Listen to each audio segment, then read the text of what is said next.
हिच्या राज्यमहाली जावं आणि युवराज आणि सुवासिनी यांची भेट घ्यावी हेच योग्य.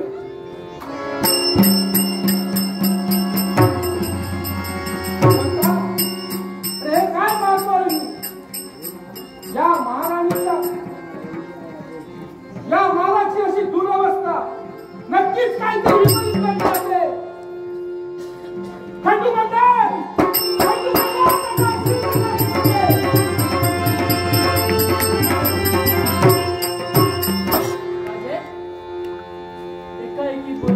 बोलवण्याचा अर्थ खंडू मंडळ पहा पहा या मालाची दुरवस्था आणि या ठिकाणी आमची महाराणी नाही आणि युवराज पण नाही. त्यांच्या जीवाचं काही बरं वाईट तर झालं तर नसेल. राजे मुळीच चिंता करू नका. पण हे सर्व काही पाहता असता राणीची जी अवस्था झाली आणि तुमचा मुलगा एकेकी गायब झाला त्यांचं सर्व कर्म केलं असावं असं वाटतंय. काय म्हणतात? कोणीतरी त्या दोघांचं अपहरण केलंय. हा भगवंता पण राजा तू निश्चित राहा. ह्या खंडू मल्हारने तुला सांगितलं आहे ओ आठेच तो प्रसंग येऊ दे.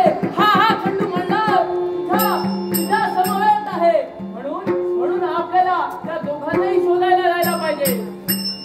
खंडू मंडळ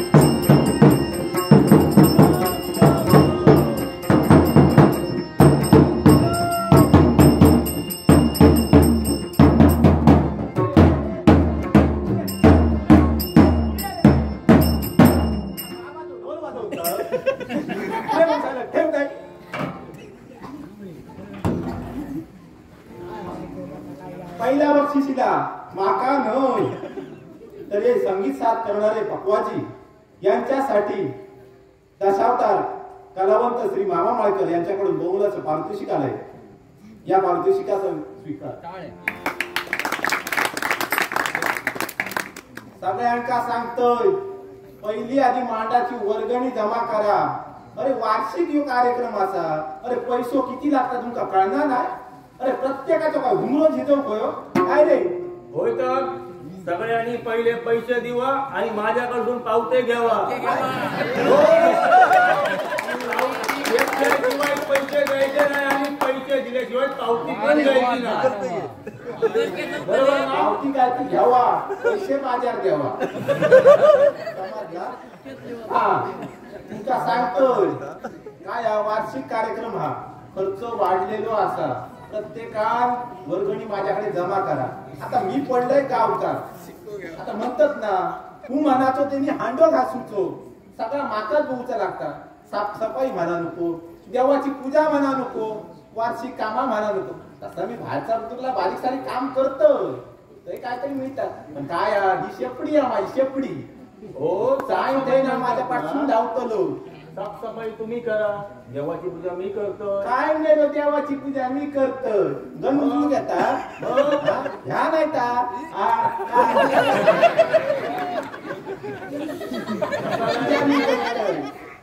देवाची पूजा मी करतोय तुम्ही साफसफाई करा म्हणतोय.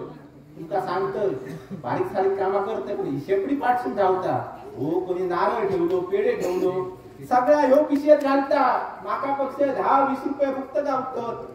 पण काय झालं ह्याच्यात ना आता लोक असलेच दुकानात कशी उदारी करत ह्या धंद्यात उदारी इली आता. तो काय सांगू तो वरच्या आवड आपलं दाची.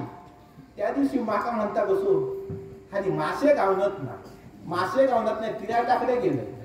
तिरायटा सांगणारे तोडावळ करू म्हटलं येतं माझा काम दुसऱ्या दिवशी करते आणि येतं गेलं. ताजी पानमीतच गावलं ती तयार करूचा ना. तिटी दिल्या सामान लय मोठासा ना होता. नारळ होतो आंब्याची पाना होती अगरबत्ती. त्या बाबल्याला 50 रुपये दिल्या आणि साड्या नारळ घेऊन बाबलो गेलो तसोच गेलो तसोच किंचांचा काय मला कळलं नाही. सगळी मांडावळ केलंय, गारा घातलंय. म्हटलं आता बाबलो येऊ दाजी पैसे देत माझे. दाजी हकडे तकडे दाजी माझा काय तर धीरे ना कसा गाणं घातलंच ना. आता मासे गावले काय देत खाली 2 दिवस झाले 4 दिवस झाले. म्हटल्या पैसे घेतल्याशिवाय दाजी सोडायचो ना. गेलंय घराकडे पांगीत गावलो. दाजी माझे पैसे.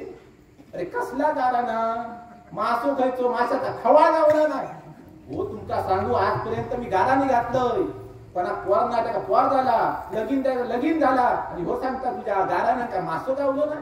घरा केलं बाबल्या विचारलं काय रे काय झालं त्या दिवशी. बाबला म्हणता होय माझ्याकडे पैसे दिले पण पहिल्या कामाचं नारळ होतो ना तोच ठेवल्या आणि दुकानावर गेल्याचं नाटक केल्या आणि उतार गेलो.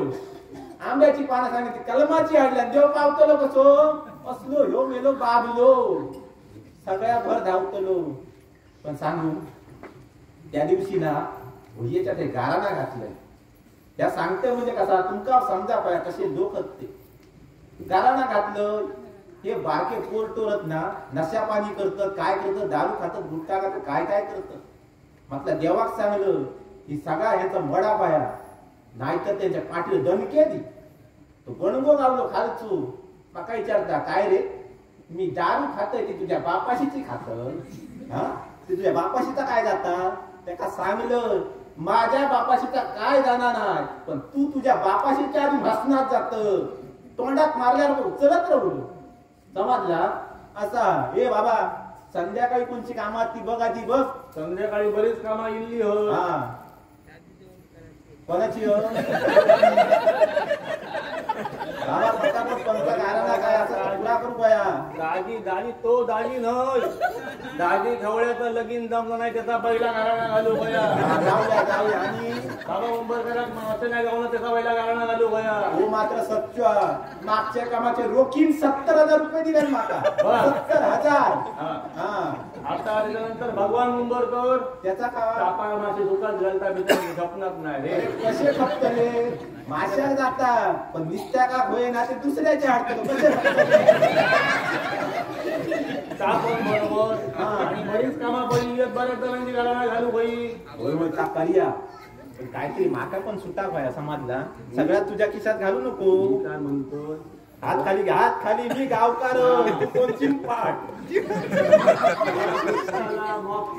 ह्याचा लगीन जमात काय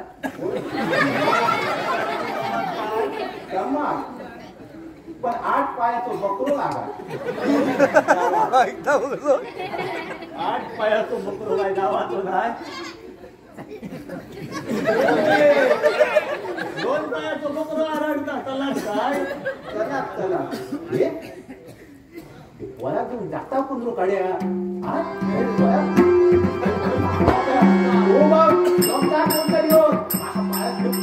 बोल घेऊन जेवढा मी काय जातोय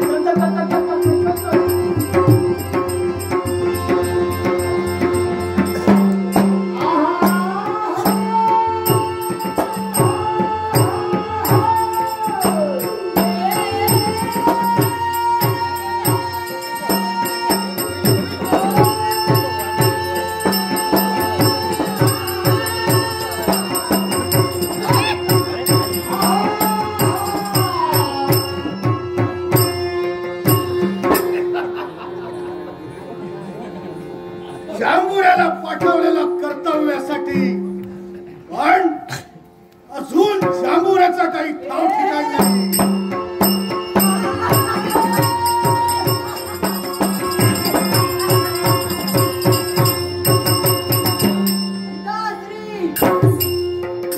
जबाबदारी पूर्ण केली. एवढ्याच नव्हे त्यांचे पहा राजकर्त्याचा पुत्र मायाविद्येच्या दोऱ्यावर इथपर्यंत घेऊन आले. आनंद आनंद आज खरोखरच परमानंद होतो आहे. मग आज तुझ्या माती दिलेली जबाबदारी आज परिपूर्ण केली आहेस. मग याचा पुढे काय करावं. मग एवढ्याच असेल तर यावेळी याच्या नंदीचा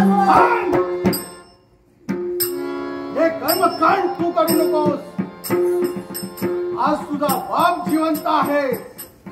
यावेळी याला मायावी विद्येच्या जोरावर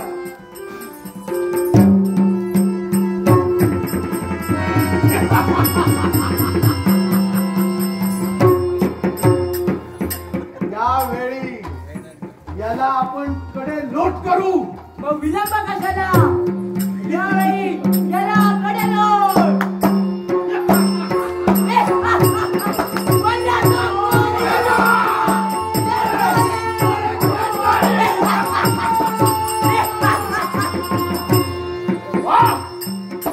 आज माती दिलेली जबाबदारी अगदी चोखपणे पार पाडली आहेस.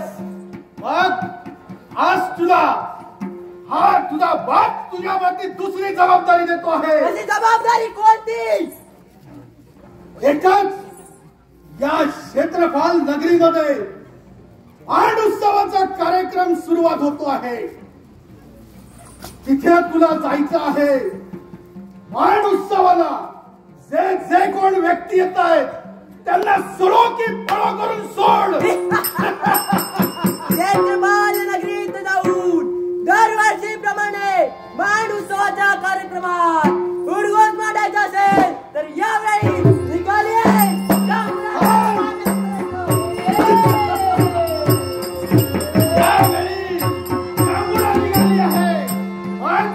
मी ही दक्षिण दिशेच्या बाजूने त्या मांड उत्सवासाठी मैदान करण्यासाठी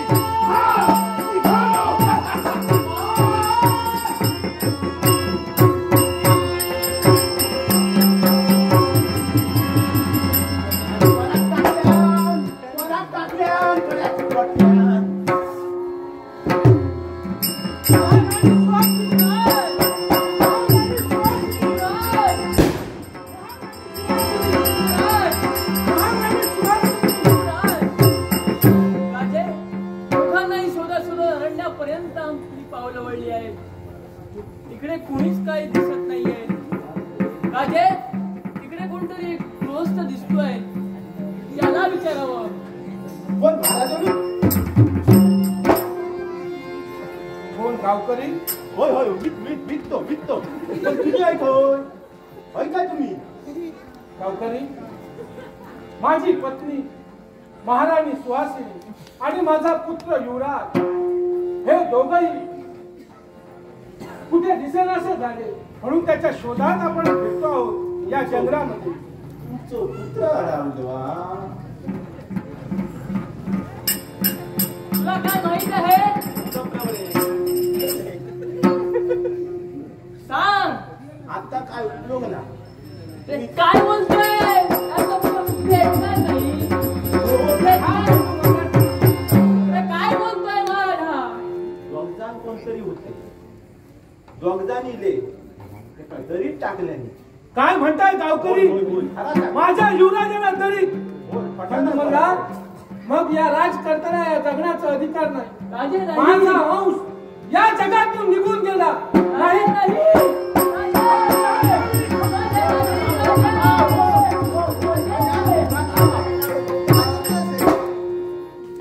टोकाचा पाऊल उचलायची काय गरज तुला? हे गावकरी सांगताय की माझ्या युवराजाला कोणतरी दोन अज्ञातांनी या दरी ढकलून दिला आहे. जगण्यात काय अर्थ आहे? आतापर्यंत तुझ्या देवाची हे केली, आराधना केली, त्याची आराधना कर. काम होईल. माझ्या महाराजाले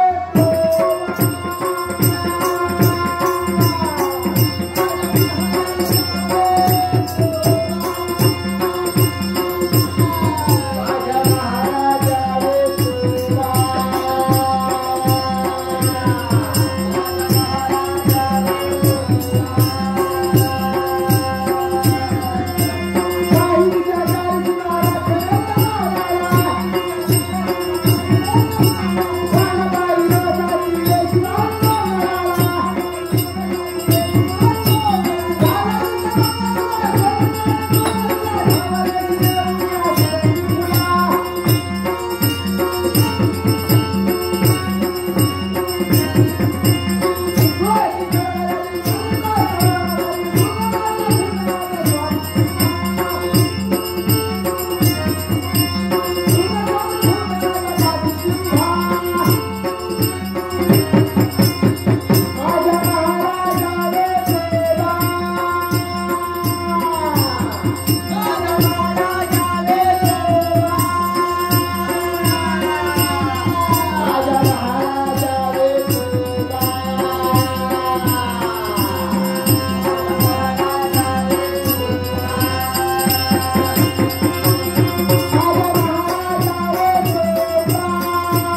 देवा, तुमच्या कृपा आशीर्वादानं त्या राजकर्त्याकडे आम्ही नोकरी पत्करली, पण ते घडलं ते अगणित घडलं. एके दिवशी त्यांची पत्नी आणि पुत्र एकाएकी गायब झाले आणि हे गृहस्थ म्हणतायत की त्यांचा पुत्र याने त्या बलवीर पाशाने हा खोल धरीत टाकलाय. आम्ही खोटा नाही बोलत आहे, खराच सांगते.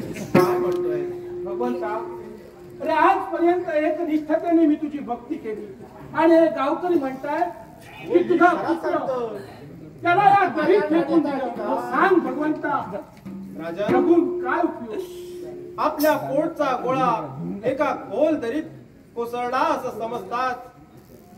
एका बापाच्या हृदयाचं पाणी पाणी झालंय. पण हे राजन, चिंता मुळीच करू नकोस, कारण या जगात भक्ती महिमा फार मोठा आहे. भक्त प्रल्हादानं केवळ नारायणाचं नाव घेतलं म्हणून त्याचा पिता त्याच्या बाबतीत इतका निष्ठुर झाला, कारण आपल्या वैराचं नाव आपल्या मुलाच्या मुखातून निघतंय. म्हणून त्यानं केलं ते काय, उंच कड्यावरून त्या प्रल्हादाचा कडेलोट केला, पण तरी त्याला काहीही झालं नाही. तो वाचलाच ना. अरे एवढ्याच कशाला, हत्तीच्या पायी त्याने आपल्या मुलाला दिलं, पण त्याच्या भक्तीमुळं तो तिथंही वाचला. आणि तप्त तेलात त्या प्रल्हादाला फेकलं गेलं, पण त्याची भक्ती एवढी मोठी होती की त्या तप्त तेलाची फुले झाली आणि भक्त प्रल्हाद त्यातूनही वर आला. आणि म्हणूनच आज मी तुला सांगतोय, हे राजन, तुझी एवढी भक्ती एवढी मोठी आहे की तुझ्या मनाला काही होणार नाही. आणि हाच भक्ती महिमा यावेळी या अखंड विश्वासमोर मी तुला दाखवणार आहे. म्हणून मनी जरी चिंता वाटत असेल तरी यावेळी दे, तुझ्या मुलाला हाक दे.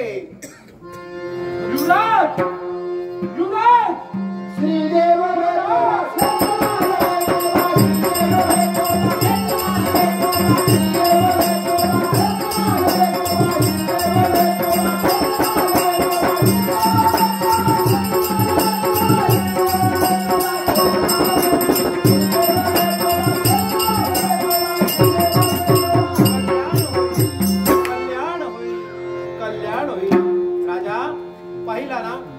आजपर्यंत एक निष्ठतेने तू माझी भक्ती केलीस आणि या भक्तीचं फळही मी तुला आज दिलाय.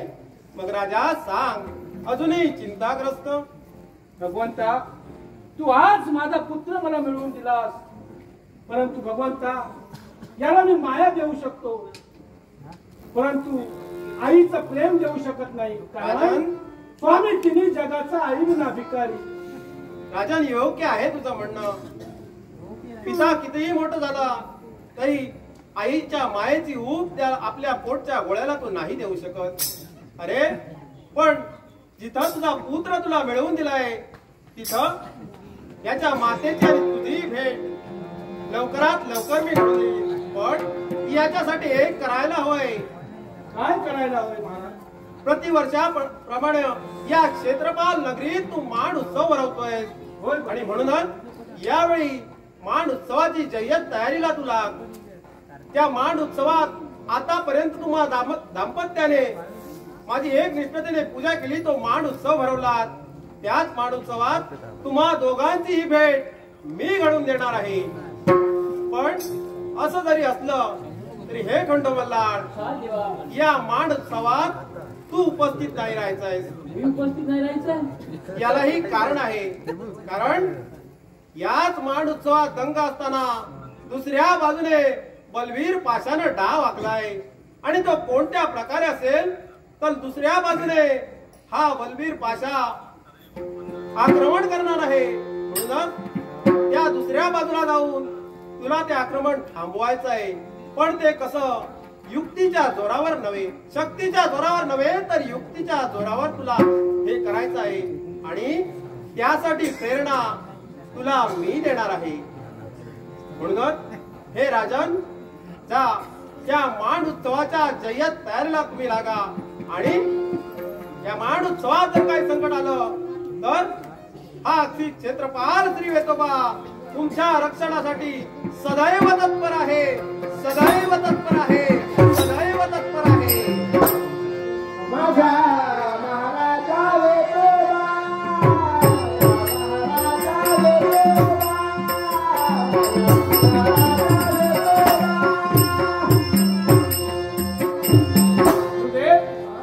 मांड उत्सवाची जय्यत तयारी करण्यासाठी आपण यावेळी तत्पर होऊया.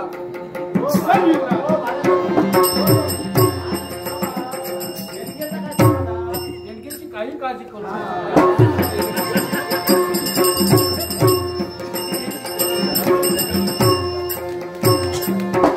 माझ्या